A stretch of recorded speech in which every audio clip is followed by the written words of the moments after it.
Yung outfit ko. So ngayon mga and finally dito na ang yero. Pitong yero ang ating binili. Pito. Kasi 450 kasi yung isa na yero at na hatid na yero. Yero muna ang nahatid kasi ihatid pa yung ibang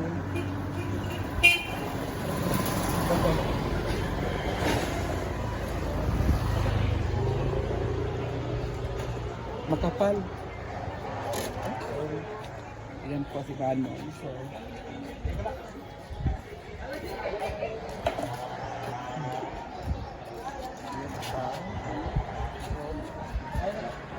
thank you so much Ate Kay sa malaking tulong na po yan para sa ating brother, para sa kailang pamilya, para sa bubong. Oo, ang laki din mo.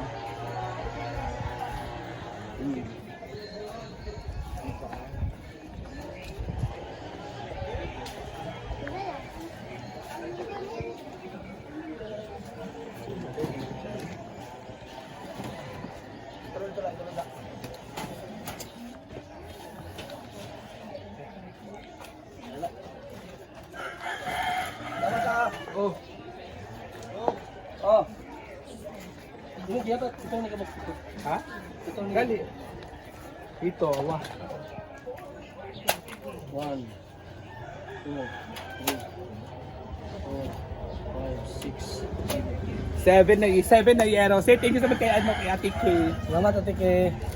Oo, so imo na trabaho ka ron? Ugma. Ugma? Ugma na ako tomorrow. Bukas na. Bukas na ako tatrabahoin tong kwan. Hero para kwan. Para isabit ako dyan sa kwan. Sa bubong. So, sa plano ani man nung sa Lunes sila ay wala ka magtrabaho. Bukas na lang siya magtrabaho kasi may tatapusin pa akong trabaho. doon sa cemetery. Oo, doon sa cemetery. Magawa sa ng ano ay pansyon, pansyon ng ginagawa. Nagawa kami ng nitso. Litso pala. Nitso. Thank you ate, thank you so much. God Thank you, bless. salamat. So ayan guys, ito yung suso. So tatanggalan po siya ng ano, yung puwet niya kasi matalim kasi yung puwet niya para ayan po yung puwet ng ating suso. Gagataan po 'yan. At ito po, tinanggalan na po siya ng puwet at ito po yung resulta ng kaniyang pagtanggal. Kasi madaling makain ito. Pag sip-sip lang nito, yan ang laman, ang taba ng laman. So para mamaya pag sip-sip niyan ay madali lang siya sip-sipin. Una ay pinaano mo na siya, pinadumi mo na yung suso para hindi makain yung dumi ng suso. Kaya pinadumi siya. Ipadumi mo na siya ng isang araw bago siya lutuin. So, kahapon kasi ito pinakuha ni Manong doon sa ilog. Yan, may mga malalaki at may maliit siya konti pero masarap yun guys, gataan. Kuluan mo na yung suso, ayan yung kahoy. Dito kami nagluto sa pakuluan muna bago ilagay yung mga main ingredients niya. Ilagay na yung bawang.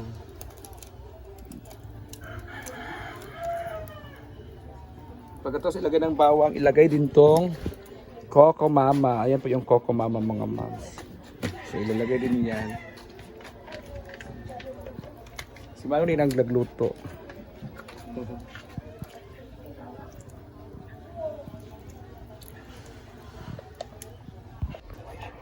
So ayan ang mga moms, yes. Makakuha na gamay na kayo. Makakuha na ako. Yan po ang ginataang suso. Hello mga moms, dito tayo mga moms, kain muna tayo. Ito, bago tayo umano kasi bukas pa daw tatrabahoin ni Manong yung kanyang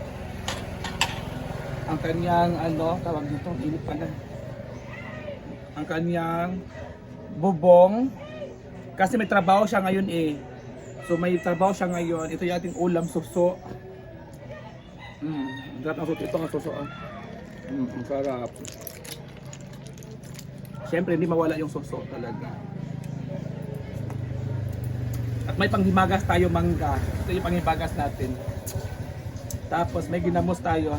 Ginamos na puno ng kamatis na ginisa. Kain tayo guys. So babalik lang kami dito. Kasi wala namang tao dito sa bahay.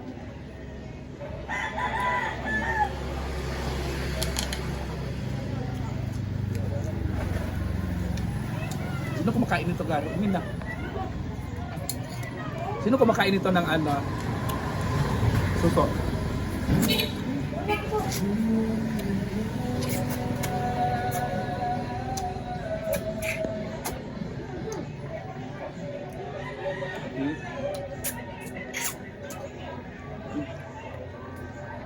Ngayon ako, Bi. Pagpapagpapag po, hindi na. Hindi ako, Bi. Bagay naman ko. Kain, guys. Ang sarap.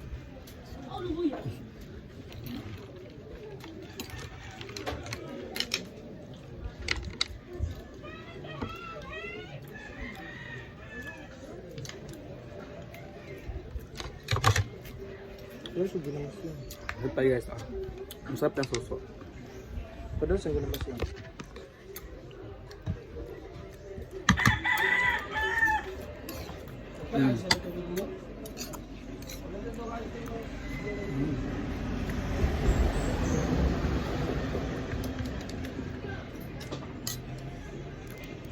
Sige kaya ano. Kailangan taga sa sipin. Kaya para matanggal yung laman ng suso. Diba?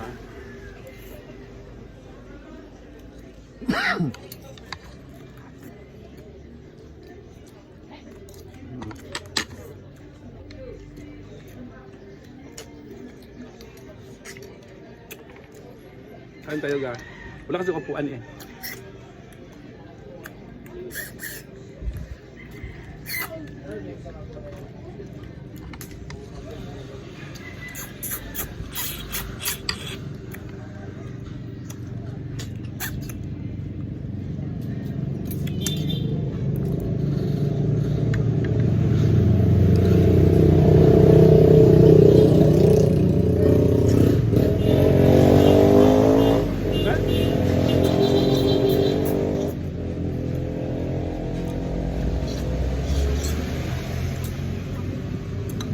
Pinapuwit.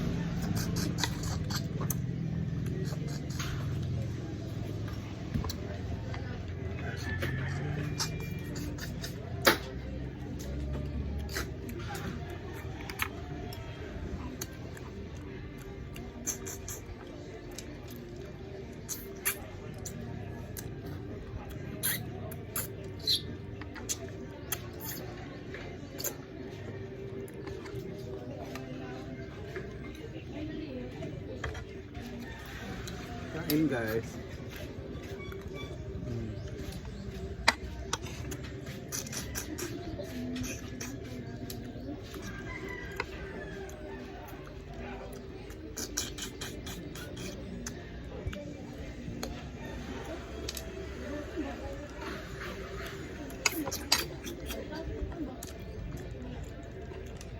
Masarap talaga.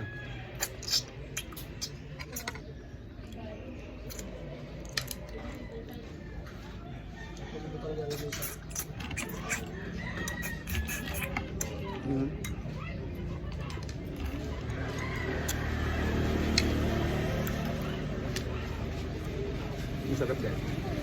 Sobra.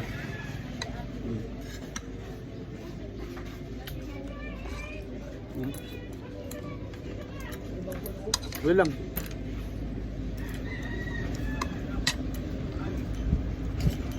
Masarap talaga.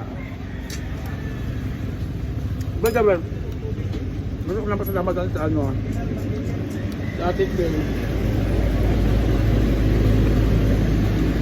At saka si Ate Al.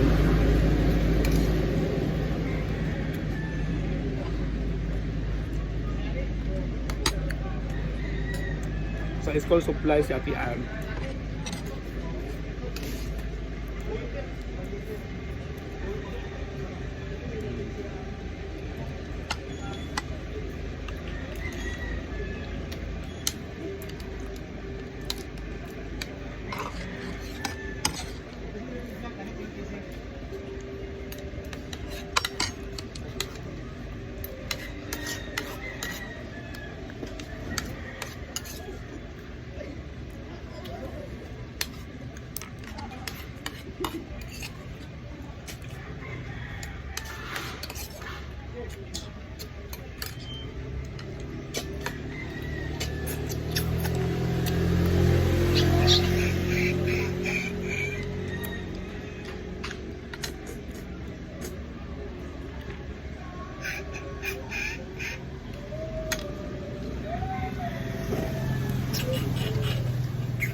Sarap ng sabaw.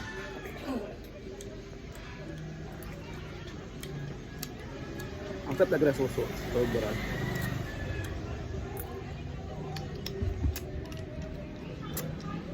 So ayan, kung nag-ano ako ulit, kumuha ako ulit ng kanin kasi parang naano kasi ako. Sarap pa sarap.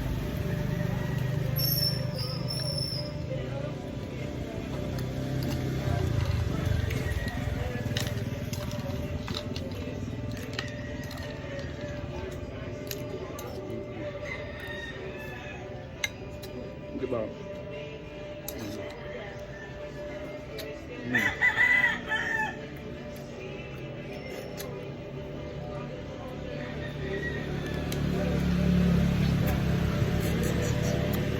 Sipsipin mo lang siya ng bonggang buwama para matanggal yung laman sa loob. Para matanggal yung laman sa loob.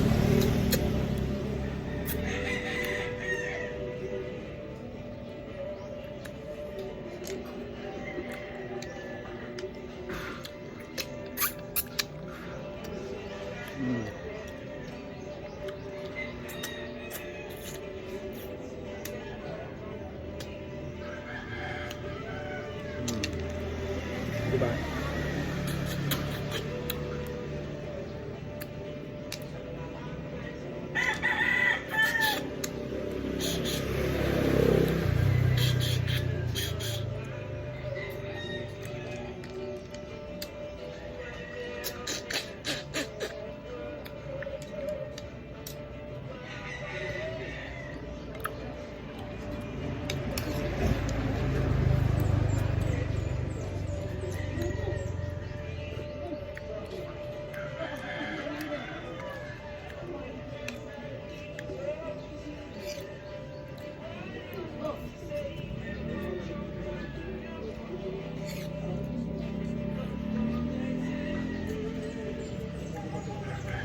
Well guys,